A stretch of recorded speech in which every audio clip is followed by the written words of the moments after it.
What's up, Hyperdrivers? Welcome back to the channel. It's time for another episode of Mandalorian, and today we're checking out episode 4, chapter 20, and as far as I know, it's titled The Foundling, and it's possibly going to be the shortest episode of the entire Mandalorian series, which bugs me out. You know, I don't know about you guys, but I really wish that they would be a little more consistent with the run times of the TV show, so I think that would make this a lot more enjoyable, at least in my opinion.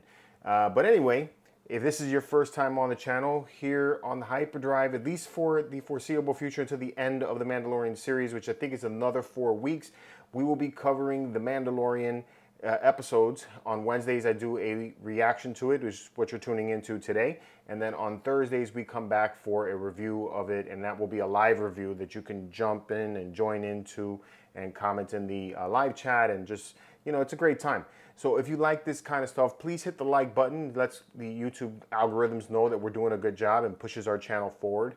And subscribe to join the rest of the Hyperdrivers that subscribe to the channel and jump to Lightspeed with us every week right here on the Hyperdrive. So last week on The Mandalorian, it was a little bit of a slow-paced episode. It started off really high-paced. We ended off with Bo-Katan right where they left off, really, in the last episode, where she just had pulled Din out of the living waters because he, you know, went in for a complete dive.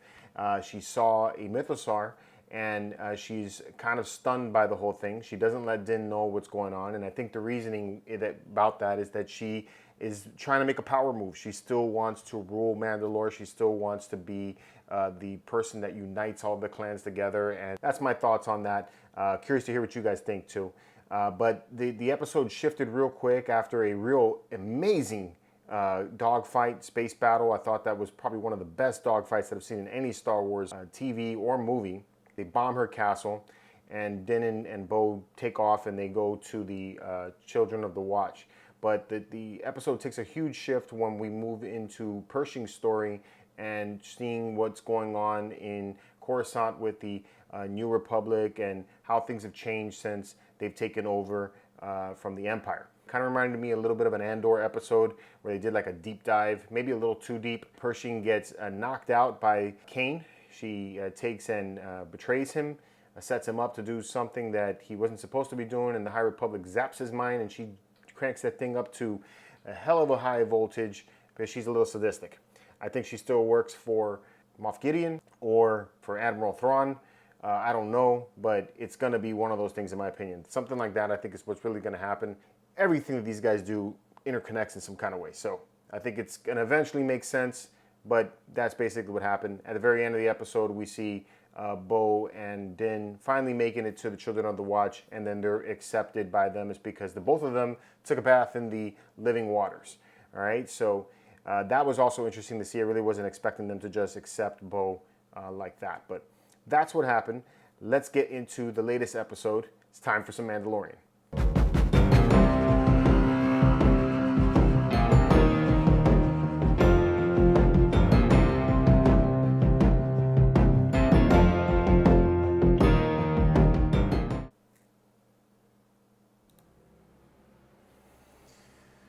All right, chapter 20.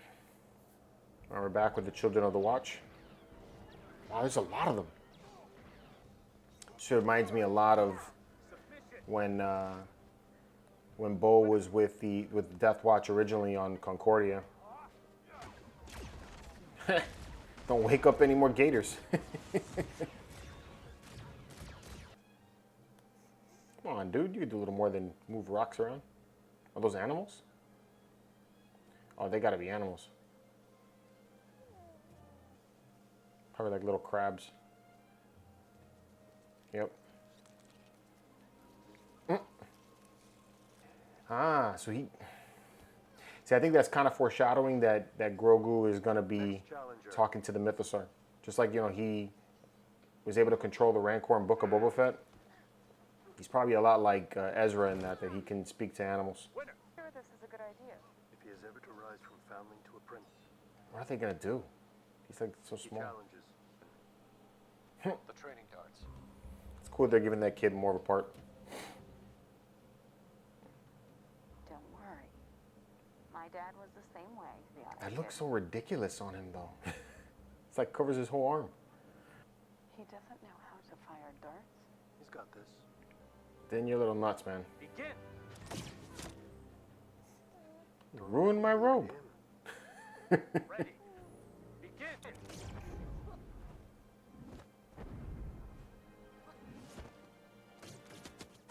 Mm. 3 points. Did you teach him that? Not me. Doesn't speak unless one knows. Maybe that is Paz's kid. Oh, another animal. Oh.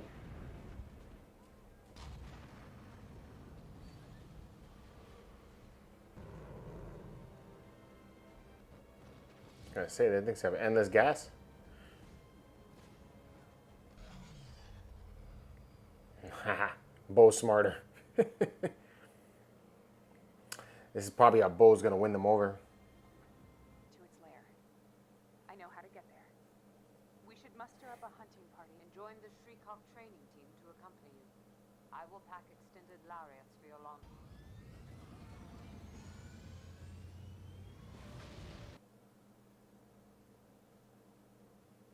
Wait. I think it's time for a flashback. Is she making a little helmet for him?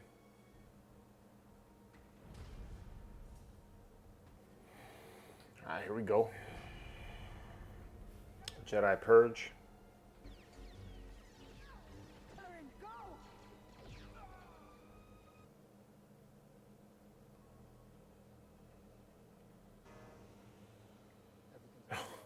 Oh, talk about a fake out. He's got a low ramp Mace Windu to save him. Pretty good though. Man, really good actually. Why does he look so familiar to me though? I'm gonna have to look him up. That's not the actor that played Jar Jar Binks, is it?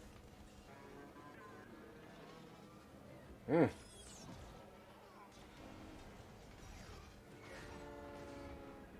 Oh boy. Well, that's where the carnival was. Oh, is that Amidala's ship?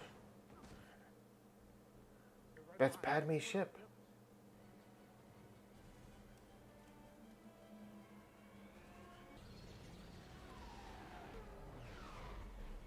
I think that is the actor that played Jar Jar Binks.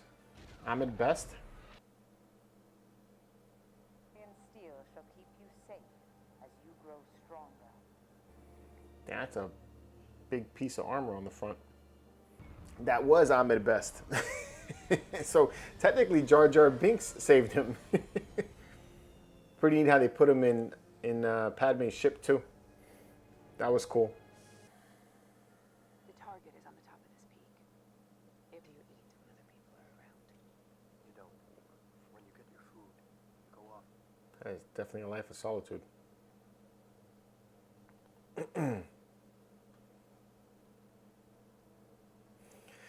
It is kind of a weird life though, you know? Like they gotta come around the corner. You done yet? The raptor's lair is atop the highest peak. The Paz is rethinking that idea of that big gun right now. It's not here. Let's find the kid. Wait until we clear the area. He's my son. Oh, those, there you go.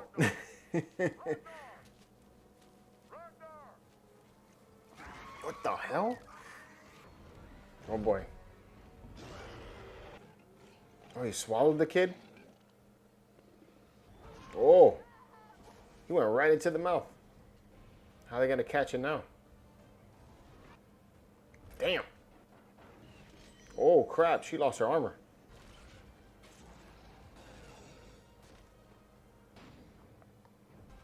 Nice catch, man. All right, where's the gator? There it goes. It's always a bigger fish. That's definitely going to win some points for Bo. And you saw how she lost her armor piece there? I bet you they're going to start making her new armor, which, new figures. How did they get those things inside her ship? For repair. Come with me.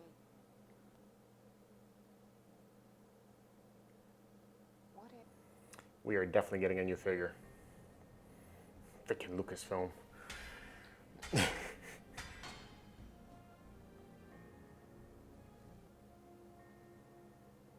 mythosaur.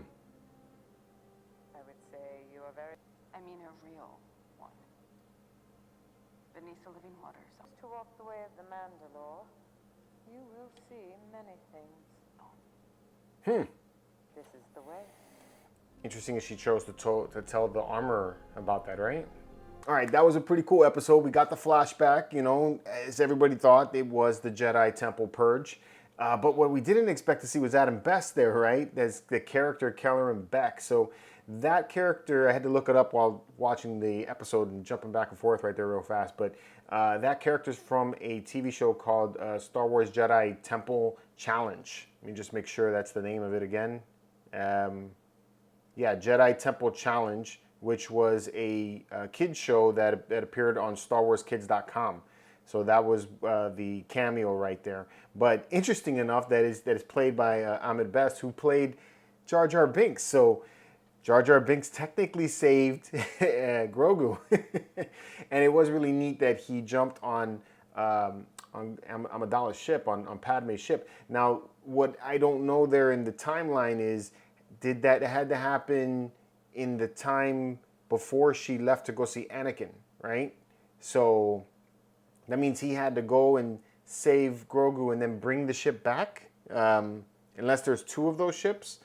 I don't know. That seems a little bit weird right there. You would think that if he took Grogu away, that he would just stay away. I mean, why would he come back to Coruscant, right?